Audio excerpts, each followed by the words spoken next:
오늘 우리가 함께 볼 하나님 말씀은 요나서 1장 1절부터 5절까지 말씀입니다. 요나서 1장 1절부터 5절까지 말씀, 우리 다 같이 한 목소리로 함께 말씀 보도록 하겠습니다. 여호와의 말씀이 아미떼의 아들 요나에게 임하니라. 이르시되 너는 일어나 저 큰 성읍 니느웨로 가서 그것을 향하여 외치라. 그 악독이 내 앞에 상달되었음이니라 하시니라. 그러나 요나가 여호와의 얼굴을 피하려고 일어나 다시스로 도망하려 하여 욥바로 내려갔더니 마침 다시스로 가는 배를 만난지라. 여호와의 얼굴을 피하여 그들과 함께 다시스로 가려고 배삭을 주고 배에 올랐더라. 여호와께서 큰 바람을 바다 위에 내리심에 바다 가운데에 큰 폭풍이 일어나 배가 거의 깨지게 된지라. 사공들이 두려워하여 각각 자기의 신을 부르고 또 배를 가볍게 하려고 그 가운데 물건들을 바다에 던지니라. 그러나 요나는 배 밑층에 내려가서 누워 깊이 잠이 든지라. 아멘. 오늘 이 시간에는 지난 시간에 이어서 어디를 향하고 있는가라는 말씀 제목 가지고 우리가 은혜를 나누도록 하겠습니다. 지난주에도 우리가 함께 말씀을 나눴습니다마는 신앙은 중심의 문제가 가장 중요합니다. 사람은 어디에 중심을 두고 살아가느냐에 따라서 그 마인드가 바뀌어요. 중심이 틀어지고 중심이 바뀌면 다 바뀌고 다 틀어지게 되는 거예요.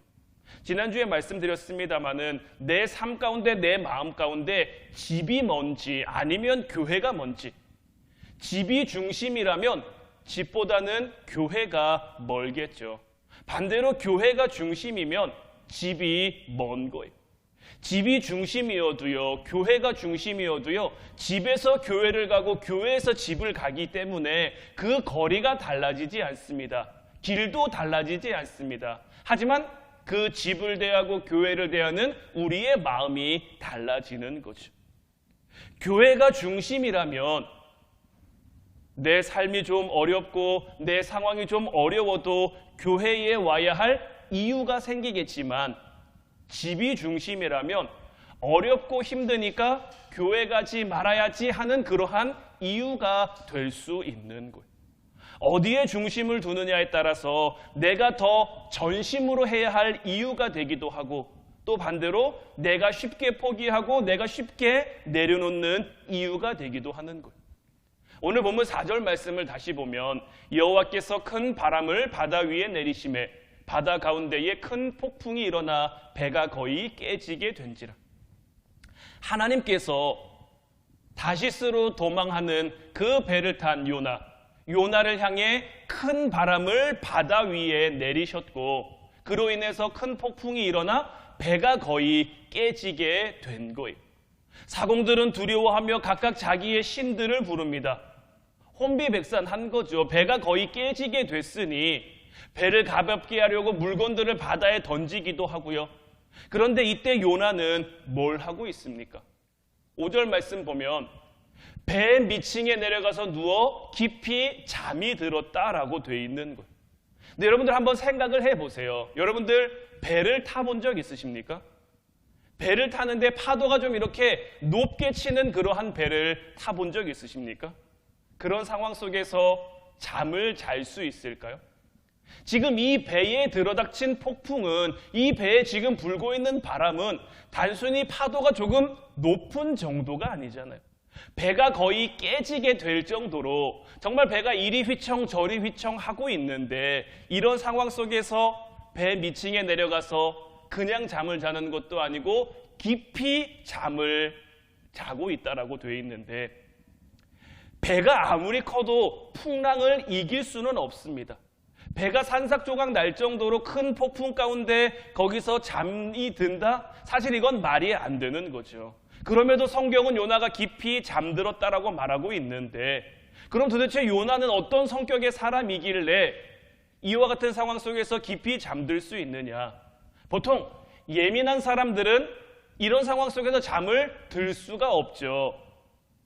이런 상황 속에서도 잠을 든다라고 하면 그래도 굉장히 느긋한 성격을 가진 사람들일 텐데, 그렇다면 이런 풍랑에서 잠을 잔 요나는 굉장히 좀 느긋한 성격인가라고 생각할 수도 있는데, 지금 말씀이 흘러가는 이 상황들을 보면 사실 요나는 그렇게 느긋한 상황, 느긋한 성격이 아니란 말이에요. 하나님께서 요나에게 임했어요. 아미떼의 아들 요나에게 임해서 너는 니느웨로 가라고 하셨단 말이에요. 니느웨가 어떤 곳입니까? 이스라엘 백성들을 괴롭히고 이스라엘 백성들과 원수라고 할 수 있는 그러한 성이 니느웨 성이란 말이에요.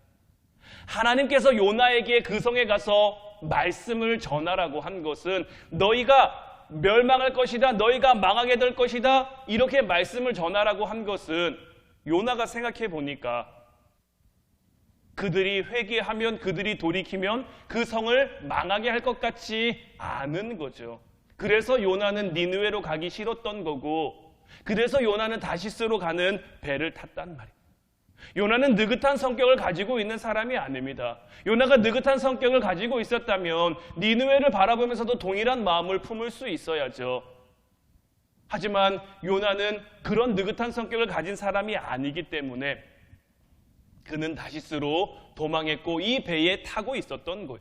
그래서 오늘 말씀이 말하고자 하는 이 깊이 잠이 들었다라는 것은 어떤 세상적인 잠을 가리켜 말하는 것이 아닙니다. 하나님 앞에 영적으로 깊이 잠들어 있는 요나의 상태를 강조하고 있는 거예요. 자, 3절 말씀 다시 보면 그러나 요나가 여호와의 얼굴을 피하려고 일어나 다시스로 도망하려 하여 욥바로 내려갔더니 마침 다시스로 가는 배를 만난지라 여호와의 얼굴을 피하여 그들과 함께 다시스로 가려고 배 삭슬 주고 배에 올랐더라. 자, 지난 시간에 말씀을 나눴던 것처럼 요나가 여호와의 얼굴을 피하고자 해서 다시스로 도망하려고 하죠.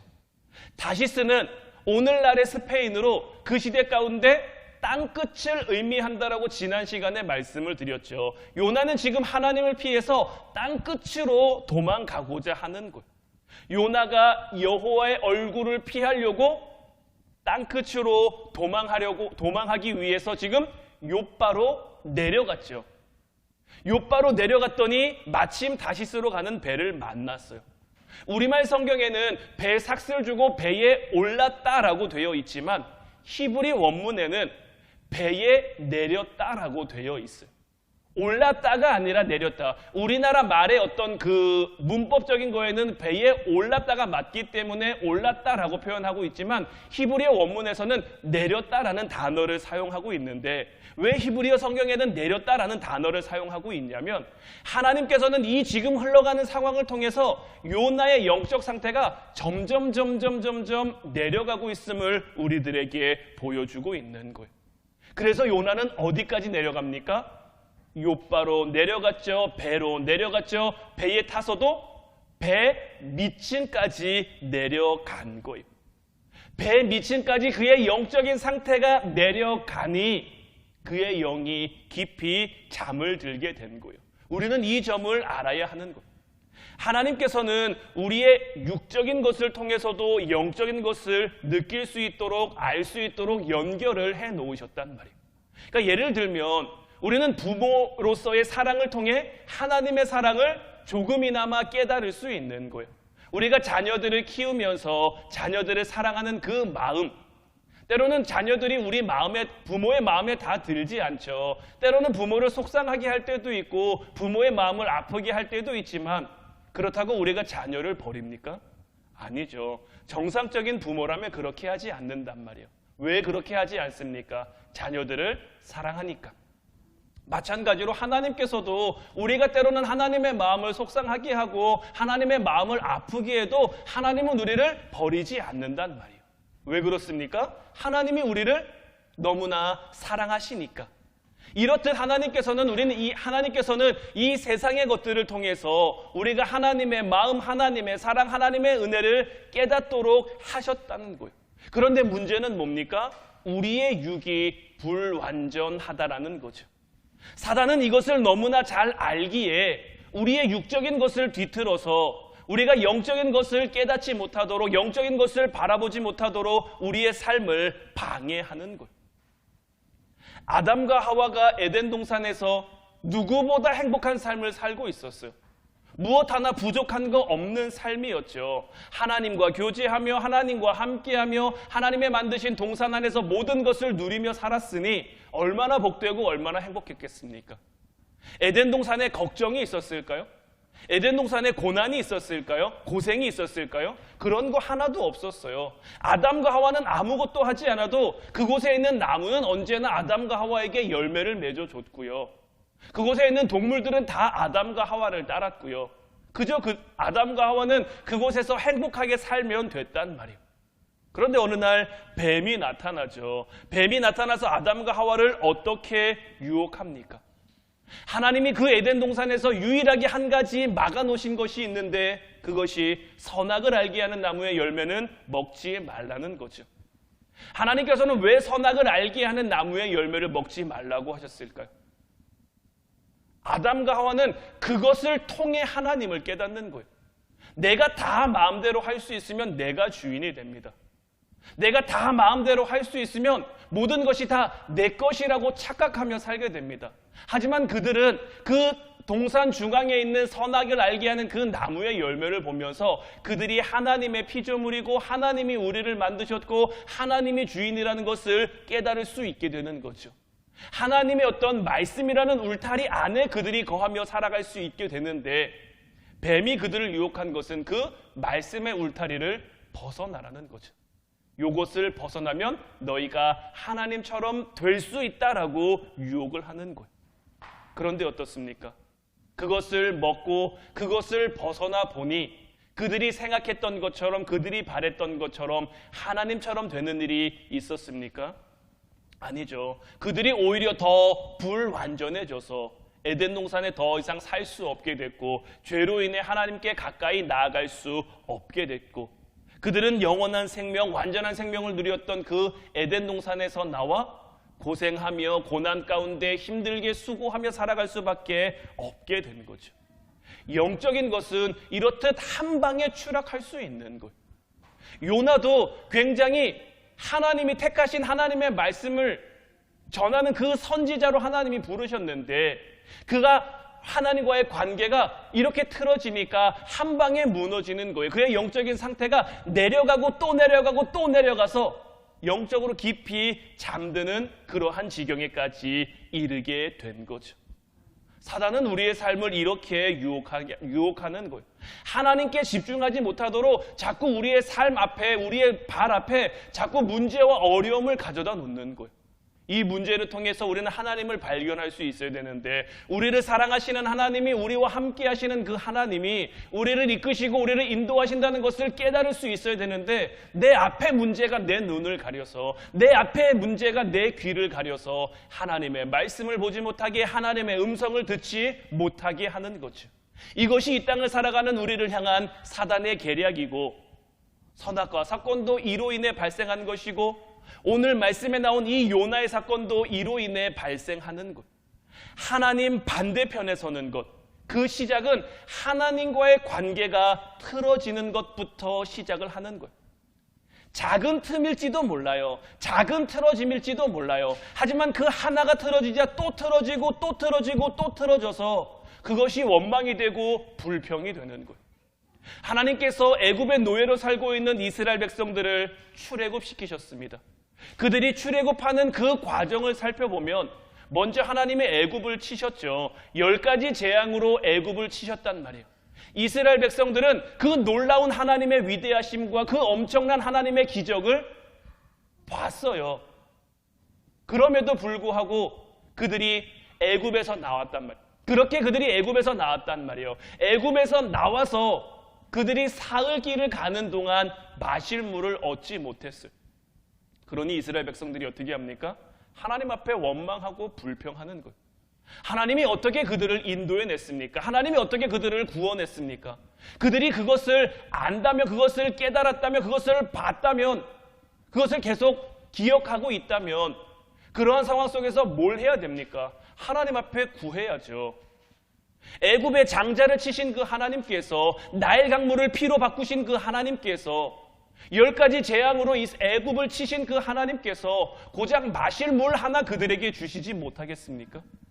그들은 하나님 앞에 기도했어야죠. 그런데 그 마실 물 없음으로 인해서 하나님과 그들의 관계가 요만큼 틀어지니까 그들은 하나님 앞에 원망하는 거예요. 하나님 앞에 불평하는 거예요. 왜 우리를 애굽에서 인도해냈느냐? 그들이 애굽에서 잘 살았습니까? 그들이 애굽에서 호강했습니까? 그들이 애굽에서 떵떵거렸습니까? 아니란 말이에요. 그들은 애굽에서 노예였어요.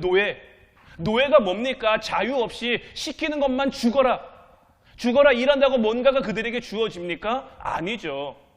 주인의 만족을 위해 죽을 때까지 일해야 되는 존재가 노예인데 하나님과의 관계가 틀어지니까 차라리 애굽이 나았다고 그들은 그렇게 얘기를 하는 거예요. 오늘날 우리들의 삶도 마찬가지입니다. 우리가 하나님 안 믿으면, 세상 가운데 살아가면 우리의 삶이 행복할까요? 우리의 삶에 늘 좋은 일만 생길까요? 반대로 하나님 믿는다고 우리의 삶이 늘 행복하기만 할까요? 좋기만 할까요? 이래도 이 세상은 힘들고요, 저래도 이 세상은 힘들어요. 왜냐하면 이 세상은 사단의 어떤 그런 공중 권력 아래 있기 때문에 누구에게나 힘듭니다. 돈 많은 사람들은 돈 많은 대로의 힘듦과 어려움을 가지고 있고요, 돈 없는 사람들은 돈 없는 대로의 어떤 힘듦과 어려움을, 뭐 잘 사는 사람들은 잘 사는 대로, 좀 힘들게 사는 사람들은 힘들게 사는 대로 그러한 어려움들을 다 가지고 있단 말이에요. 그럼 반대로 하나님 없이 살면 늘 불행하기만 할까요? 하나님 안에 살면 늘 불행하기만 할까요? 이건 역시 마찬가지예요. 하나님 없이 사는 삶도, 하나님 있이 사는 삶도 때로는 행복할 수도 있어요. 때로는 만족할 수도 있어요. 하지만 그것이 어디서부터 왔고 누구에게부터 왔고 이것을 인정하고 인정하지 못하느냐의 차이인 거죠. 이스라엘 백성들은 하나님이 택하신 백성이었어요. 하나님이 구원하셨고 하나님이 이끌어가시는 그 백성들이었는데 그들이 가진 그 마인드가 하나님이 가진 마인드와 맞지 않은 거예요. 그래서 틀어지는 거예요. 오늘 말씀에 나와 있는 이 요나와 하나님도 마찬가지인 거예요. 요나가 가지고 있는 이 마인드와 하나님이 가지고 있는 이 마인드가 다른 거예요. 그래서 틀어진 거예요. 하나님은 요나를 향해 니느웨로 가라고 했고 요나는 니느웨에 가기 싫었고, 이렇게 틀어져서 요나가 니느웨로 가는 것이 아니라 다시스로 가자, 여기서 틀어지게 된 거고, 여기서 틀어지자 그 배에 바람이 불고 풍랑이 일어 그 배가 거의 깨질 지경이 된 거고, 이러한 틀어짐을 통해 하나님의 말씀을 받은 그 선지자라도 단 며칠 만에 하나님 앞에 깊이 잠든 그 영적으로 급격히 추락하는 그런 일 가운데 요나가 놓이게 된 거죠. 예배합니다라는 찬양이 있어요. 완전하신 나의 주, 의의 길로 날 인도하소서. 행하신 모든 일 주님의 영광 다 경배합니다. 여러분들은 이 찬양의 가사처럼 우리의 삶 가운데 주님이 우리에게 행하신 그 모든 일들이 완전하다고 고백할 수 있으십니까? 때로는 내가 이해할 수 없는 일들이 내 앞에 주어질 때도 이 모든 일들을 행하실 그 주님이 완전한 주님이라고 여러분들은 고백할 수 있으십니까? 지금 우리에게 닥친 일들이 때로는 우리에게 이해되지 않더라도 우리는 하나님 안에 있어야 할 줄로 믿습니다. 우리는 이 땅 가운데 하나님을 바라보는 싸움을 해야 되는 거예요. 어떤 문제가 우리에게 주어져도, 어떤 어려움이 우리에게 주어져도 우리는 하나님을 바라볼 수 있어야 되는 거예요. 사단이 아무리 우리의 눈을 막으려고 해도, 사단이 아무리 우리의 귀를 가리려고 해도 우리는 그 모든 것들 가운데 하나님 바라보며 하나님의 음성을 듣는 그 싸움을 해야 되는 거예요. 이해되지 않는다고 받아들이지 않고, 이해되지 않는다고 내가 그것을 받지 못하면 다음부터는 그것이 우리에게 악한 영향력을 끼칠 수밖에 없는 거예요. 오늘 말씀의 제목이 지금 어디를 향하고 있는 건가? 지금 여러분들은 어디를 향하고 계십니까? 지금 여러분들의 삶은 어디를 향해 나아가고 있습니까? 지금 하나님과의 관계가 온전하지 못하다면 지금 우리는 하나님과 틀어져 있는 거예요. 작은 틀어짐일 수도 있고요, 큰 틀어짐일 수도 있어요.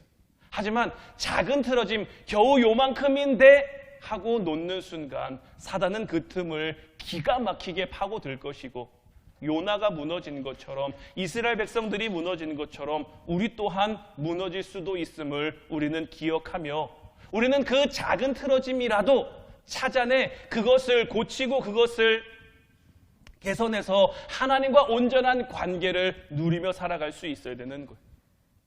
여전히 우리의 삶 가운데는 내가 이해하지 못한 그 일들이 주어질 수도 있지만, 다윗이 늘 고백을 하죠. 여호와는 나의 목자시니 내게 부족함이 없으리로다. 그가 나를 푸른 풀밭에 누이시며 쉴 만한 물가로 인도하시는도다.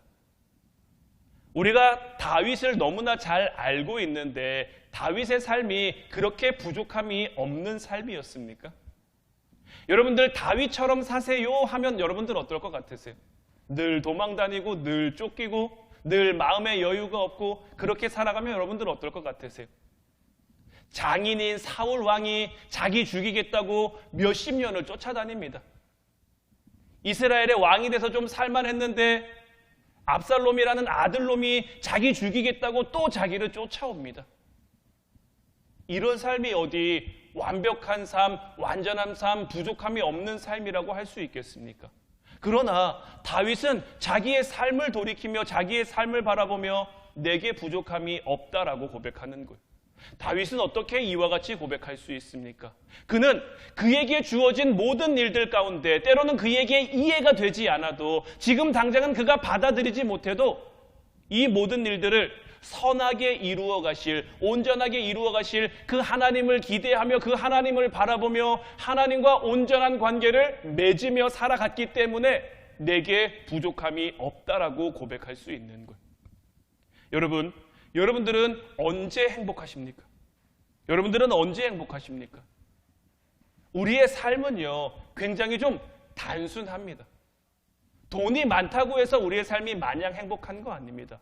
돈 많으면 돈 많은 대로의 걱정이 또 우리에게 주어지고요. 그 많은 돈이 지금 당장은 우리에게 많은 것처럼 보여질지 몰라도 그 돈을 갖게 되면 또 더 많은 것이 우리에게 욕심날 수도 있는 거예요. 제가 예전에 어떤 집사님한테 이런 고백을 들은 적이 있는데 이 집사님이 좀 젊은 시절에 고생을 굉장히 많이 하셨어요. 어려서부터 굉장히 좀 힘들게 살아오셔서 이 집사님의 평생 소원이 자기 집 갖는 거였어요. 자기 집. 그래서 이 집사님이 거의 한 30년쯤 만에 한 30평쯤 되는, 맨날 한 10평대 이런 조그만 데서 이렇게 살다가 한 30평 넘어가는 그 집을 이제 사서 들어가게 된 거예요. 처음에 그 집에 들어가니까요, 정말 대궐 같더래요. 너무 넓고 와, 이 집을 어떻게 채워야 될까? 이게 참 고민스럽더래요. 그런데 이 고민스러움이 얼마나 갔을까요? 이 30평대 집이 대궐처럼 엮여지는 그 마음이 얼마나 갔을까요? 한 3개월쯤 사니까요, 10평대 살 때랑 똑같더래요. 여전히 집이 좁고요, 여전히 집에 놀 게 없고요. 그 정도 지나니까 이제 그 집에 완전히 익숙해져서 내가 언제 10평대 살았는지는 기억도 안 나고 이제 이 집이 좀 좁게 느껴져서 좀 더 좋은 집, 좀 더 큰 집으로 갈 수 있으면 좋지 않을까라는 그 마음이 들더라는 거예요. 그래서 이 집사님이 사람의 마음이 참 간사하네요 라고 저한테 이렇게 얘기하면서 고백하신 적이 있는데 우리의 마음은 이래요. 우리의 마음은 늘 뭔가 없는 것을 향해, 무언가 부족한 것을 향해 있어요. 그래서 그게 있으면 마치 우리의 삶이 굉장히 좋아질 것처럼, 그게 채워지면 우리의 삶이 더 행복할 것처럼 여겨지지만 그걸로 인해 오는 행복은 잠깐일 뿐이니 우리는 또 다른 없는 것을 찾아 헤매게 되고요, 또 다른 부족한 것을 향해 갈 수밖에 없는 것. 그래서 우리의 삶에 주어지는 행복은 하나님께로부터 와야 하는 것. 하나님이 우리의 삶에 행복을 주셔야 그 행복으로 때로는 없는 것에도 행복할 수 있고요, 때로는 힘든 것에도 행복할 수 있고요. 왜 그렇습니까? 하나님이 지금 나와 함께 하시니까요. 하나님이 지금 나를 돌보시니까요. 하나님이 나를 인도하시고 하나님이 나를 지키시니까 지금 이 상황 속에서 나 혼자 싸우면 힘들죠. 나 혼자 싸우면 어렵죠. 나 혼자 싸우면 못 이기죠. 하지만 하나님이 나와 함께 하셔서 하나님이 내 편이 되셔서 같이 싸워주시고 같이 행해주시고, 요나도 마찬가지였어야 해요. 비록 하나님이 그를 니느웨로 보내신 것, 이스라엘 백성들을 괴롭히고 이스라엘 백성들을 힘들게 하는 그의 마음에 참 편치 않은 나라고 그의 마음에 미운 나라일 수도 있지만 하나님이 그를 보내시고자 했다면 그만한 하나님의 뜻이 있는 것이고 이를 통해 이루어 가실 하나님의 선하심이 있다라고 그는 믿고 고백할 수 있어야 되는데 요나는 거기서 실수한 거고 거기서 넘어진 거고 그로 인해 하나님의 관계가 틀어지자 그의 영적인 상태가 점점 내려가게 된 거예요. 이제 바라기는 저와 여러분들의 삶은 점점 하나님과 더 온전한 그 관계를 맺어갈 수 있기를 주님의 이름으로 축원해 드립니다. 이 예배합니다의 이 가사처럼 정말 우리 하나님은 완전하신 우리 하나님이어서 실수가 없으시고 잘못이 없으시고 부족함이 없으시고 우리를 늘 의의 길로 인도하시며 우리에게 행하실 그 모든 일들을 통해 영광 받으시며 그 영광을 우리와 함께 하길 원하시니 이제 우리가 그 하나님을 찬양하며 살아가겠습니다. 예배하며 살아가겠습니다. 이렇게 고백하며 살아가야 하는 거죠. 이제 바라기는 정말 여러분들의 삶을 통해 하나님 영광 받으시고 그 영광 이 땅 가운데 누리며 하나님의 은혜로 하나님의 인도하심으로 하나님의 함께하심으로 살아가는 저와 여러분들 될 수 있기를 주님의 이름으로 축원해 드립니다. 우리 이 찬양 예배합니다. 이 찬양 함께 고백하고 우리 같이 기도하도록 하겠습니다.